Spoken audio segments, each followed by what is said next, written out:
Je vais laisser la parole maintenant à Monsieur Jean-Pierre Henry, donc, qui est pilote et qui est formateur à Stan Institute.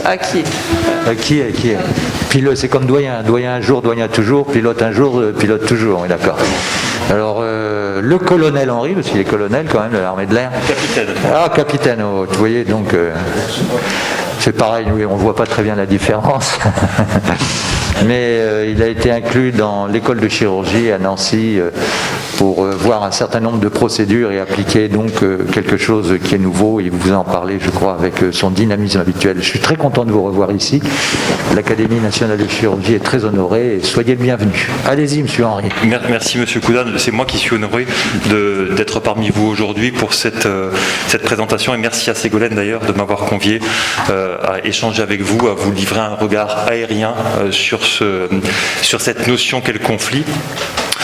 Je disais tout à l'heure que je suis toujours dans l'armée de l'air, et oui, j'ai la chance de voler. On a la réserve, la garde nationale me permet de faire régulièrement des vols dans l'armée de l'air, dans mon escadron à Nancy. Je suis aussi dirigeant et cofondateur de Stan Institute, qui a été créé à Nancy, et notamment pour accompagner les travaux de Jacques Hubert dans son DU de chirurgie robotique. Et d'ailleurs, merci d'ailleurs M. Coudan d'avoir épaulé ce beau projet. Et pour un aspect un peu plus académique que j'évoquerai moi aujourd'hui, je suis aussi professeur affilié dans une business school. Je me suis permis d'employer votre vocabulaire pour traiter ce sujet. Et en fait, quand Ségolène a évoqué la partie conflit il y a quelques mois, quand on a commencé à préparer cette entrevue, je me suis dit, mais j'ai un problème, c'est que des conflits dans le cockpit, je ne pourrais pas trop vous raconter d'histoire, parce qu'il n'y en a pas. Alors je ne veux pas vous raconter un monde merveilleux où tout se passe bien, non. Il y a des choses qui se passent, mais en tout cas, beaucoup de choses sont traitées avant. C'est-à-dire que quand on arrive dans le cockpit, c'est bon, c'est traité. Et c'est intéressant parce que les propos, les présentations d'avant ont déjà dévoilé ce qu'on pouvait faire. Et désolé pour quelques petits ajustements de typographie. La première chose qui est faite, c'est que les responsabilités sont clairement partagées avant d'entrer dans l'avion. Tout est partagé, tout est décidé avant. On sait qui fait quoi, qui est responsable, et ça peut changer d'un vol à l'autre. Si je devais définir, je vais prendre une illustration simple. Si on prend un avion, prenez là, dans ce cas précis, un avion de chasse, la fonction de pilote est définie. Alors, un avion de chasse, c'est assez évident. Si vous prenez un avion de transport, il peut y avoir plusieurs personnes à bord, plusieurs pilotes. On va dire qui est pilote qui a cette fonction. C'est défini, c'est consigné avant le vol. Il y a aussi une notion qui est intéressante, c'est celle de commandant de bord. Parce que le pilote, sa charge sera uniquement technique, sa responsabilité est technique. Le commandant de bord, sa responsabilité, elle est de tenir le cadre qui est prévu. C'est pas la même chose. Si on prend un avion de chasse monoplace, facile, bien sûr, la responsabilité, elle est portée par le pilote.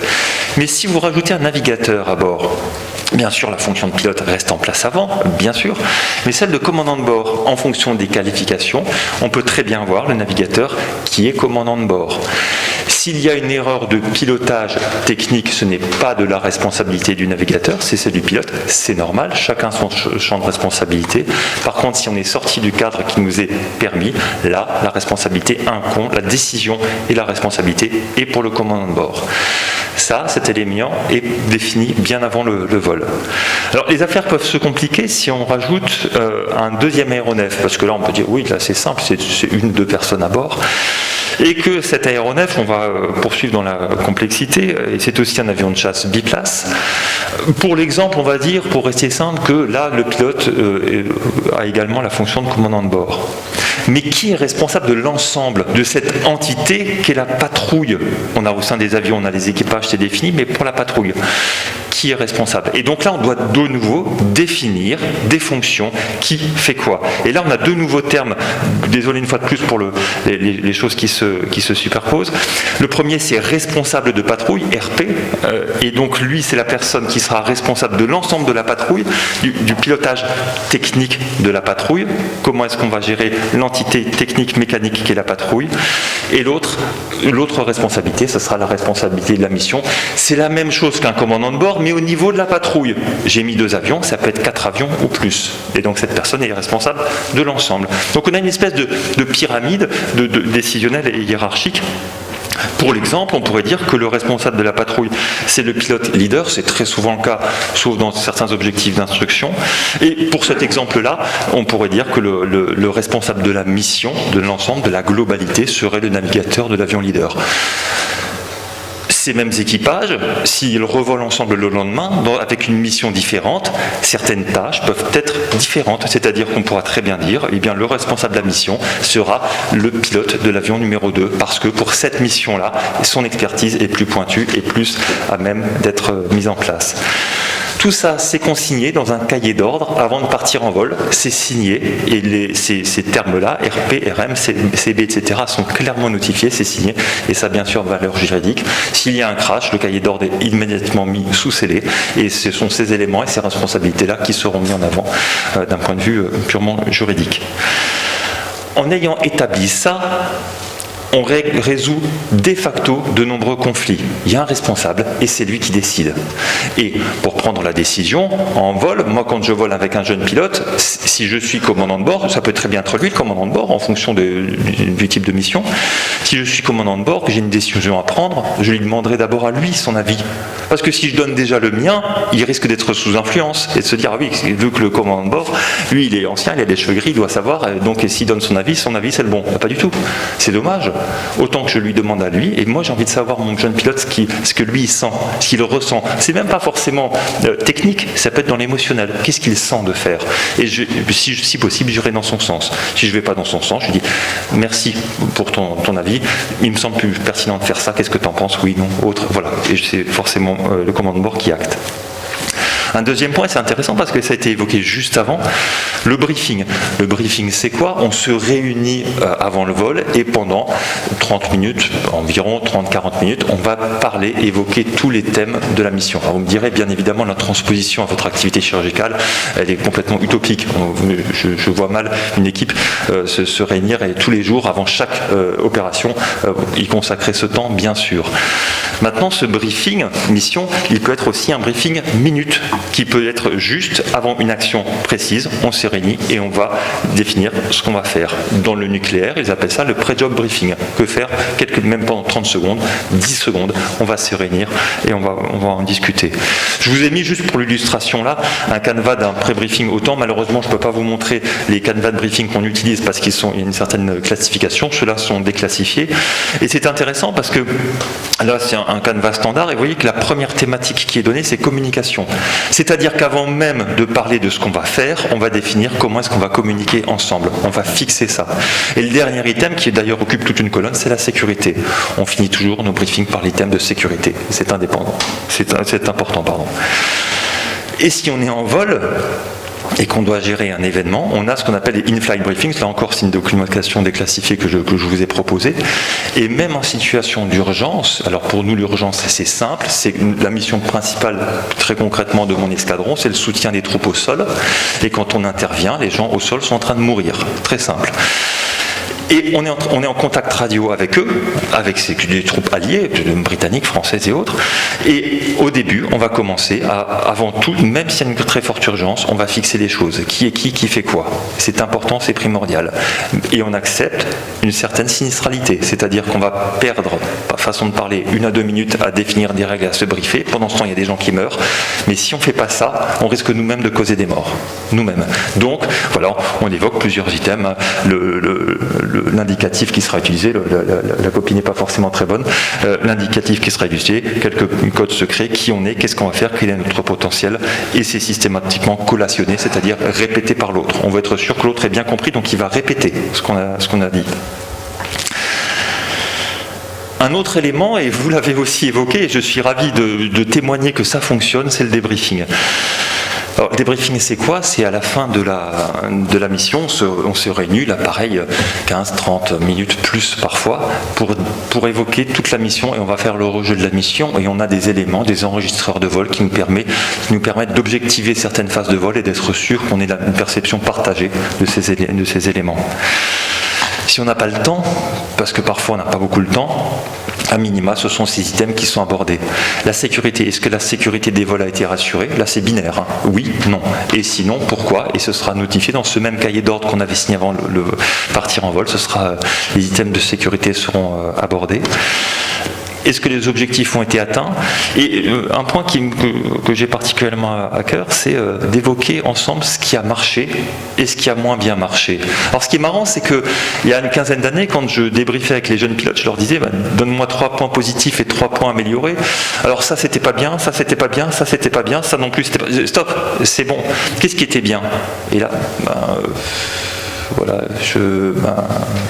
Alors que maintenant, c'est très intéressant, je peux témoigner de cette évolution de manière très objective. Les jeunes pilotes avec lesquels je vole peuvent dire ça c'était bien, ça on l'a bien fait, on a atteint tel objectif. Il faut aussi valoriser, créer du renforcement positif. Si ça a marché, c'est pas normal, c'est bien. Et donc si on peut reproduire la fois d'après quelque chose qui a fonctionné, autant le renforcer. Sinon, le jeune pilote ne saura pas si c'était bien ou pas. Si ce n'est pas validé, que je valide pas que c'est bien, oui, il saura ce qu'il a mal fait, mais il ne saura pas ce qui était positif. Et les points améliorés, pour ne pas employer le terme point négatif, on préférera les points, voilà, qu'est-ce qu'on pourrait faire de mieux pour les prochaines fois. Oui, les salles de repos au bloc, vous l'avez évoqué, et oui, je vous encourage pleinement à avoir ce genre d'équipement. Là, pareil, les salles de repos des escadrons de chasse français sont hautement confidentielles, donc j'ai montré une salle de repos d'un escadron américain, il y a du Coca-Cola, un peu de whisky aussi, j'ai un peu masqué l'image. Et ce débriefing-là, ce côté informel, là, le cœur de l'escadron, il est là. C'est là où ça se passe. C'est là où le soir, on se retrouve entre nous.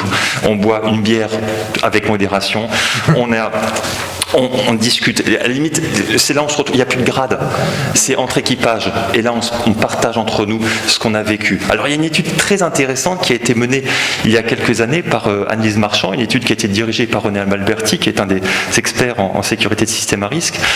Et elle s'est posé la question, quand un pilote de chasse prend une décision dans l'action, d'où est-ce que ça vient? Parce que si c'est une décision, c'est un geste qui a été répété, qui fait partie des procédures et autres, facile. Si c'est dans les checklists, facile. Mais si c'est un événement qui n'était pas prévu. Et elle s'est rendue compte que ça vient de là, de cet endroit, du bar. Parce qu'au bar, il aura entendu des histoires. Et ces histoires, racontées par ses pairs, par d'autres pilotes, il se les sera appropriées. Et de manière bien plus forte que s'il avait lu une étude, que s'il avait lu une publication, s'il avait lu... Voilà, parce qu'il y a un côté émotionnel, et on se parle entre nous, et on discute entre nous de ce qui nous arrive. Et on apprend entre nous. Ce qui est dit n'est pas écrit dans les livres. On n'en parle pas de ce qui est dans les livres. C'est pas intéressant. Ce qui nous intéresse, c'est la vraie vie, la pratique, les choses qui ont été vécues. Donc cet aspect-là est aussi, ce processus est aussi quelque chose qui permet d'éviter des conflits. Ça permet aussi de le faire parce qu'on se connaît de manière informelle. Et s'il y a conflit, au final, et s'il se passe quelque chose, j'ai très peu d'exemples à vous citer, je vais vous proposer des outils. Un outil qui, juste avant une petite vidéo pour renforcer un petit peu cette notion d'équipe, d'équipage que vous avez abordée.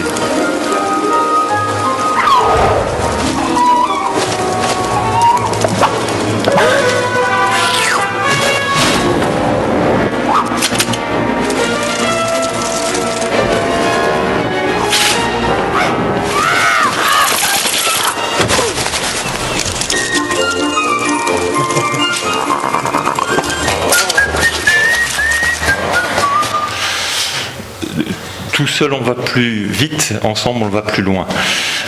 Un outil qui est très pertinent à utiliser, que là, pour le coup, je me suis inspiré de ce qui se passe plutôt dans l'aviation commerciale, notamment chez Air France, c'est le FORDEC. Le FORDEC, c'est quoi? On est face à une situation en live, il se passe quelque chose, c'était pas prévu. La première chose qu'on doit faire, c'est de décrire ce que c'est. On dit à haute voix ce que c'est, parce que ma représentation assise à cet endroit de l'avion sera peut-être pas la même que l'autre. Celle du chirurgien sera peut-être pas la même que l'anesthésiste, on n'a pas les mêmes priorités, ça avait été évoqué, on n'a pas la même représentation même visuelle, on ne voit pas forcément les choses sous le même angle. Et donc on nomme ce qui se passe. Et deuxième chose, une fois que c'est nommé, on cite toutes les options. Je disais tout à l'heure, il est préférentiel de commencer par que la personne qui s'exprime en premier soit la personne la moins gradée, ou avec le moins d'expérience, parce qu'elle aura peut-être une créativité, elle dira peut-être des choses que l'expert ne dira pas. Et en tout cas, elle se sentira libre de parler.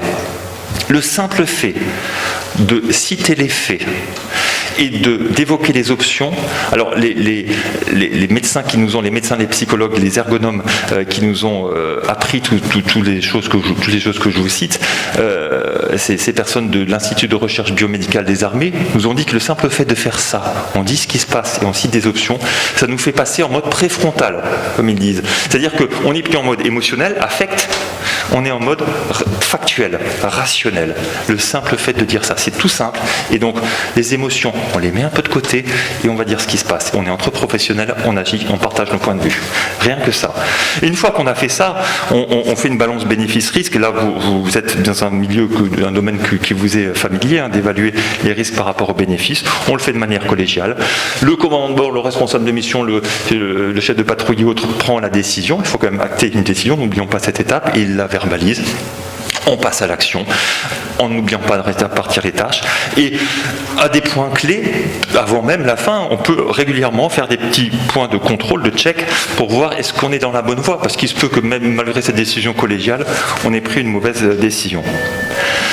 Tout ceci, cette gestion de conflit est aussi appliquée, est issue de préceptes de cours de Crow Resource Management. Et là, j'ai mis une planche qui a été établie par ce même Institut de recherche biomédicale des armées, qui nous explique le fonctionnement du cerveau. Et on a des cours qui sont obligatoires pour tous les équipages, que ce soit l'aviation commerciale ou l'aviation militaire. C'est obligatoire. On se retrouve dans une salle, une douzaine de personnes, et on parle de gestion de conflit, on parle de fatigue, et on parle de tous ces préceptes. Et pour terminer, alors est-ce que ça peut marcher au bloc? Qu'est-ce que de tout ça, qu'est-ce qu'on peut en faire pour le bloc? Certaines études ont déjà été faites et on a déjà eu des chiffres éloquents. Alors nous, on s'est amusé, je dirais, à réunir des personnels médicaux, paramédicaux et même parfois administratifs aussi, dans des environnements hors bloc et dans du serious game. Vous pouvez voir, ils font du simulateur de vol, ils déminent des bombes, ils font des jeux interactifs sur iPad et autres. Et au début, le matin, quand on les a, ils sont assez sceptiques sur ces notions. On n'a pas le temps de briefer, de débriefing, c'est pas forcément utile, etc. Et à la fin de journée, on a systématiquement un consensus. Mais comment est-ce qu'on pouvait faire avant sans briefing, sans débriefing?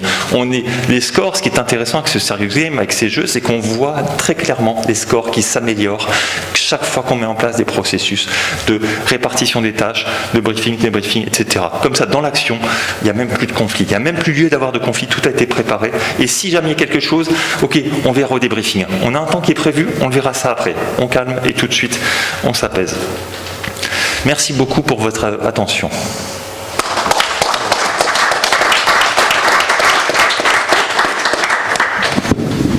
Merci infiniment, Monsieur Henry, pour cette comparaison et pour nous avoir remis ainsi les choses en place dans un système certes militaire, donc peut-être mieux organisé et qui connaît mieux effectivement ce que l'on appelle les principes d'exécution, mais vous mettez en exergue un certain nombre de points dont le maître mot finalement c'est la discussion et la préparation. Y a-t-il des questions? Oui, je vous en prie. Bonjour, Georges Laqueuille, je suis membre libre et je suis avocat de chirurgien. Ce que vous avez dit m'intéresse beaucoup. Ce n'est pas la première fois qu'on fait un rapprochement bloc opératoire, COPIT. Cela étant, l'idée de répartition est fondamentale. Elle est chez nous, enfin dans le monde médical depuis longtemps. La question de son contenu est déjà plus délicate pour les cas limites. Je pense par exemple à la prescription en termes de risque thromboembolique. Est-ce que c'est de l'anesthésiste? Normalement, aujourd'hui, on s'accorde à dire que oui. Il y a des cas où il peut y avoir une demande spécifique du chirurgien. Donc le contenu, l'antibiothérapie. Ensuite, la décision par rapport au contenu. Vous savez mieux que moi que la SFAR n'a pas toujours la même position en termes d'antibiothérapie que certaines sociétés savantes spécialisées. En orthopédie, je crois savoir, à propos de la main, qu'il peut y avoir des dissensions, des choses comme ça. Comment on décide, quand les sociétés savantes elles-mêmes ne sont pas tout à fait sur la même longueur d'onde, quel processus de décision va être engagé pour pouvoir trancher? Et enfin, dernière chose compliquée, une décision est prise au bloc opératoire, par exemple, de transférer un malade au CHU parce que c'est grave. Et on a une décision qui est prise au bloc opératoire, par exemple, de transférer un malade au CHU parce que c'est grave. Et on a une décision qui est prise au bloc opératoire, par exemple, de transférer un malade au CHU parce que c'est grave. Et on a une décision qui est prise au bloc opératoire, par exemple, de transférer un malade au CHU parce que c'est grave. Et on a une décision qui est prise au bloc opératoire, par exemple, de transférer un malade au CHU parce que c'est grave. Normalement, c'est l'anesthésiste qui doit se charger d'organiser le transfert avec le SAMU, mais il faut bien savoir que si le transfert n'est pas organisé, le chirurgien ne pourra pas dire « c'est pas moi, c'est l'anesthésiste, c'est moi, je m'en occupe pas, je vérifie pas ». Donc même s'il y a une répartition qui est organisée, il va y avoir un risque juridique au-delà de sa propre responsabilité immédiate et directe. Donc les choses sont très complexes et effectivement, vous avez raison, il ressort de cette complexité que l'essentiel est d'accroître la concertation et la permanence de celle-ci, avant évidemment détermination, pendant le contenu et après vérification. Pas contrôle, pas surveillance, mais vérification que ce qui a été décidé a été fait. Et en ce sens-là, ce que vous avez dit me paraît très très proche de ce que je crois, très modestement comme avocat, je ne suis pas chirurgien, mais avoir pu observer lors des conflits post-chirurgicaux. Merci. On a la chance en tant que militaire d'avoir cette hiérarchie et ces fonctions sont décidées par une tierce personne qui décide qui sera responsable, qui sera... Voilà, c'est une plus-value qu'on a, tout à fait. Merci. Y a-t-il d'autres interventions? Laurent Sedel. Voilà, merci, j'ai beaucoup apprécié votre présentation. Il y a une différence quand même dans nos métiers qui est assez essentielle. C'est que vous connaissez tout de l'avion. Ça a été créé par un humain, donc chaque pièce est normalisée, enfin vous pouvez savoir la répartition de tous les... Donc vous pouvez anticiper énormément de problèmes. Nous, on n'a pas cette chance. C'est-à-dire que nous, on opère quelqu'un et bien sûr, on peut anticiper un certain nombre de choses. On connaît l'anatomie, mais on ne sait pas bien comment ça fonctionne. Et ce que disait tout à l'heure mon collègue, quand ça saigne, ça peut saigner un peu, ça peut saigner beaucoup. On est effectivement formé à ça, mais il y a toujours une incertitude. Il y a beaucoup d'incertitudes quand même.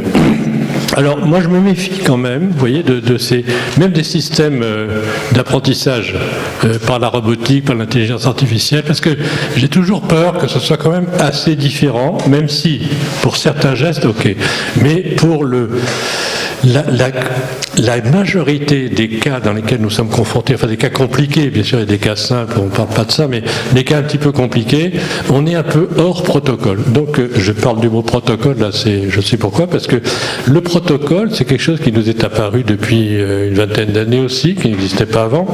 Et pour moi, et tu ne vas pas dire le contraire Henri, le protocole ça sert surtout aux juges en fait, et je rejoins l'intervention de mon collègue, c'est-à-dire que ou bien on a appliqué un protocole et pour le juge, eh bien, c'est bon, on est bon, quoi, on n'a pas à être accusé, ou bien on n'a pas appliqué un protocole et on va être accusé. Mais personne ne va regarder le fond, parce que le fond, c'est compliqué chez nous. C'est-à-dire savoir qui est coupable, enfin, je parle bien toujours en cas de problème. Donc, je suis un peu inquiet de ça. Je ne suis pas sûr qu'on ait des discussions suffisamment approfondies sur la valeur de cette protocolisation chez nous. Chez vous, je comprends bien que ça soit très important, mais chez nous, je ne sais pas. À part ça, mon petit commentaire, nous aussi, on fait briefing, débriefing. Ça s'appelle des staffs. Dans le staff, on prévoit l'opération qui aura lieu le lendemain, et dans le débriefing, le lendemain, on se dit, voilà, comment ça s'est passé. Et c'est exactement la même ambiance que chez vous. Hein. Et y compris, j'ai tout à l'heure parlé des salles de garde, mais nous, c'est une messe, hein, c'est la même chose. Hein. J'ai fait mon service dans l'armée de l'air. Et je vous en félicite. Juste un petit aspect, on a effectivement beaucoup de protocoles, c'est l'aspect pilote, mais on a l'aspect combat. Et dans le combat, on est toujours face à l'inconnu au complexe. Et d'ailleurs, je parlais des cours CRM, et c'était une thématique qui est redondante, c'est comment gérer l'inconnu et le complexe, parce qu'il est par essence implanifiable. Et donc, on part sur un plan, briefing, on parle sur le plan principal, on définit ce qu'on appelle les what if, qu'est-ce qui se passe si ça se passe pas comme prévu, et en vrai, ça se passe jamais ni comme c'était planifié, ni comme les what if. Mais on doit aussi faire face à cette part d'inconnu et de complexe que vous gérez au quotidien. Oui. Alors juste pour compléter, alors on a saisi, effectivement, on a diminué la mortalité, on a un comité qui s'appelle le comité analyse et maîtrise des risques. Et effectivement, pour les protocoles, c'est bien, c'est la sécurité dite réglée. Après, parfois, il faut savoir sortir des protocoles parce que les patients, ils sont pas standards, ils rentrent pas dans des boîtes.